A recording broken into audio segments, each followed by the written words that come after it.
अस्सलामुअलैकुम everyone. I hope आप सब लोग ठीक ठाक होंगे, खैर खैरियत से होंगे और मेरे आज के इस दुनिया के आखिरी व्लॉग का बेसब्री से इंतज़ार कर रहे होंगे।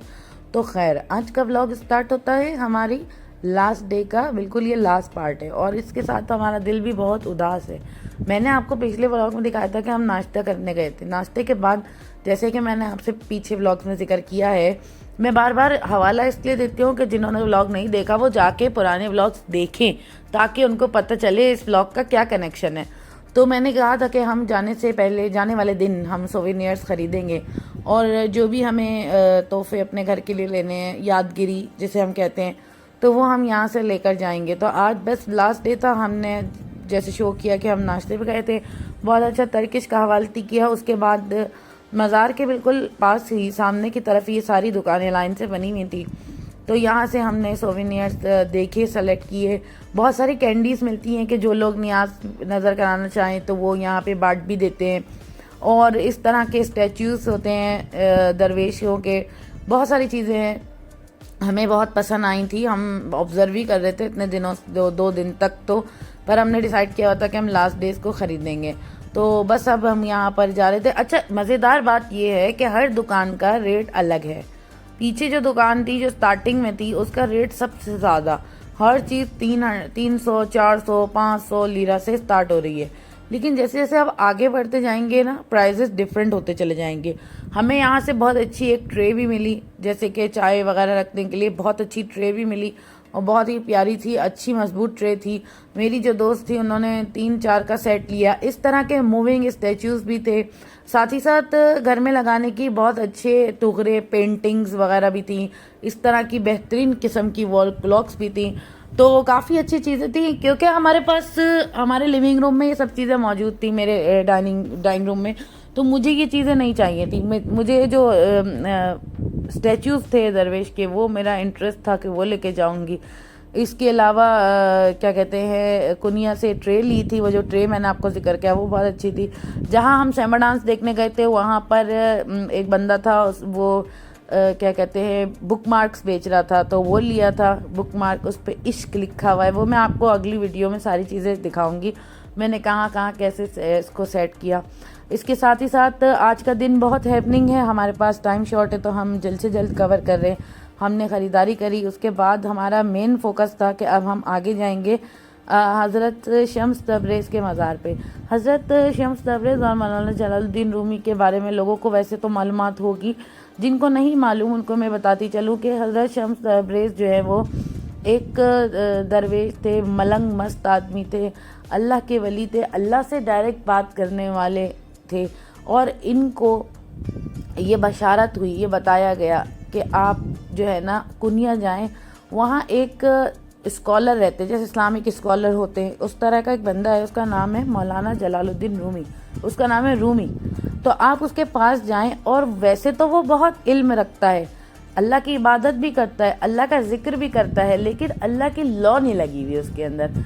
वो दुनिया दिखावे के लिए चीज़ें करता है। आप उसे रियल अल्लाह के इश्क में मुब्तला करें। तो उनको जब ये बशारत हुई थी तो फिर वो इराक़ से कुनिया शहर आए और यहाँ आकर उन्होंने शम्स तबरेज़ ने इनकी तरबियत की और उसके बाद ये सैमा डांस और आगे बहुत कुछ, बहुत डीप हिस्ट्री है। तो खैर हमने मज़ार पे विज़िट किया, बहुत ज़बरदस्त, बहुत ही सुकून था इनके मज़ार पे, बस मैं आपको बता नहीं सकती हमारी कैफियत क्या थी। इसके बाद हमारा जो थर्ड स्टॉप था वो था जापान पार्क।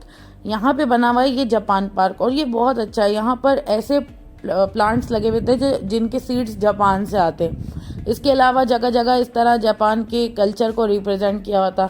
वहाँ पर एक फ़ोटो बूथ भी था जिससे हमने तस्वीर खिंचवाई और पीछे जो है ना वो शंघाई के स्टाइल का स्ट्रक्चर का रेस्टोरेंट था, उसका बैकग्राउंड आ रहा था।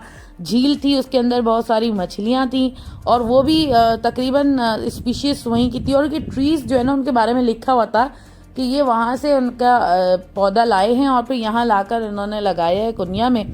और हमने यहाँ पर पिंक वाले जो फ्लावर्स होते हैं ना, चेरी ब्लॉसम के, उसका भी दरख्त देखा, बहुत ज़बरदस्त था। बहरहाल हमने यहाँ पे बहुत इंजॉय किया। इस स्पॉट पे हमारी एक ग्रुप फी जिसे हम कहते हैं ना, वो भी हुई थी। बहरहाल ये यहाँ पर मछलियों को आप खिला सकते हैं जो आप चाहें, हमने बहुत अच्छा दिन गुजरा। दिन तो गुजारना था क्योंकि रात की गाड़ी थी, रात का टाइम था वापस जाने का, तो जाना तो था कहीं, तो उस दिन को हमने बहुत अवेल किया। इस दिन के अंदर बहुत सारी चीज़ें हुई, मैं आपको बताऊं। सुबह वेदर आप देख रहे कितना गर्म था, थोड़ी देर बाद इतनी धमाधम बारिश हुई है वहाँ कुनिया शहर में, बेहतरीन बारिश हुई। इतनी बारिश के ऐसा लग रहा था कि हम जापान पार्क नहीं जा पाएंगे, क्योंकि जहाँ हम रुके हुए थे वहाँ से जापान पार्क दूर था। लेकिन फिर हम पहुँच गए, कुछ ना कुछ कर आके हम यहाँ पर आ गए। और इस टाइम तक शाम हो गई थी, ठंड बढ़ गई थी, धूप भी थी। तो खैर आप देख रहे हैं मछलियाँ कितनी ज़बरदस्त लग रही हैं। इतना सुकून था इस जगह पे, इतना सुकून था, बहुत अच्छा था। आसपास यहाँ पे रेजिडेंशियल एरिया था, उसके बीच में बनाया हुआ था। यहाँ पर एक बटरफ्लाई पार्क भी था, लेकिन वहाँ हम जा नहीं सके क्योंकि जब बरसात होती है तो वो बटरफ्लाइज को बंद कर देते हैं और वो फिर इस तरह हवा में नहीं उड़ सकती और ना हम उनको देख के एंजॉय कर सकते थे। एनीवेज, तो बस ये हमारा आज लास्ट डे था। दिल भी बड़ा उदास था यार, कुनिया शहर इतना अच्छा है, लोग इतने अच्छे हैं, छोड़ के जा रहे हैं, फिर बैक टू लाइफ वही सब चीज़ें। लेकिन भाई all good thing comes to an end, जाना तो पड़ता है आपको। तो खैर बस हमने यहाँ पर थोड़ा सा एंजॉय किया, कुछ खाया पिया और टाइम को किल किया। जिस ट्राम से हम आए थे वो हमारे होटल के सामने से ही चलती थी, तो वही यहाँ तक हमें लेकर आई थी पार्क तक, और यहीं से फिर हमने रोड क्रॉस करके वापस इसी तरह जाना था। बस जापान पार्क में एंजॉय करते करते कुछ फ़ोटो सेशंस, कुछ चीज़ें, कुछ यादगिरीज बनाई, अपनी मेमोरीज जिसे हम कहते हैं वो बनाई, वो क्रिएट की। और बस हम अब वापसी की तरफ हमारा सफ़र था कि बस अब जाना है यहाँ से निकल के अपने इस्तांबुल वापस पहुँचेंगे। फिर वही काम, वही चीज़ें, सब कुछ वैसा ही चलेगा। वेकेशंस बस ये है कि आपको रिफ़्रेश कर देती हैं, थोड़ा सा रूटीन से हट के आपकी ज़िंदगी में कुछ हो जाता है, आप अपने आप में लाइट और अच्छा फील करते हैं, बस ये होता है। और एक्सपोजर होता है, आपको एक्सपीरियंस आता है। वहाँ हर जगह जहाँ भी हम गए, कापाडोकिया गए, कुनिया गए, रास्ते में मुख्तलिफ शहर आए, लोगों की बात का तरीका, डिफरेंट फूड, इतना ज़्यादा फ़र्क नहीं, लेकिन हाँ हर शहर का एक कल्चरल डिफरेंस होता है। तो बस अब मैं तो रेकमेंड करती हूँ कि कहीं ना कहीं साल में 1 मरतबा या 2 मरतबा ज़रूर निकला करें, ज़रूर जाया करें। इस चीज़ के लिए भी टाइम निकालें, बजट बनाएं। इसी के साथ साथ आप ये देख रहे हैं हम लोग, रात का वक्त हो चुका है। अब हम अपने होटल वापस आए थे। होटल वापस आने के बाद हमने वहाँ लगेज रखवाया हुआ था, वहाँ से हमने लगेज पिक किया और रात का खाना खाया, और उसके बाद हमने कैब करी और अब हम अपने बस स्टेशन की तरफ आ गए थे, जहाँ से इस्तांबुल की बस जाती है।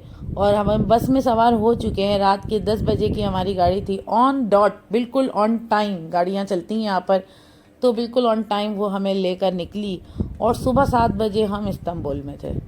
तो बस ये सफ़र अब इख्तिताम को पहुँचा। बहुत ज़्यादा ज़बरदस्त मेमोरीज़ थी। मैंने आप लोगों से सारी अपनी मेमोरीज़ शेयर की हैं।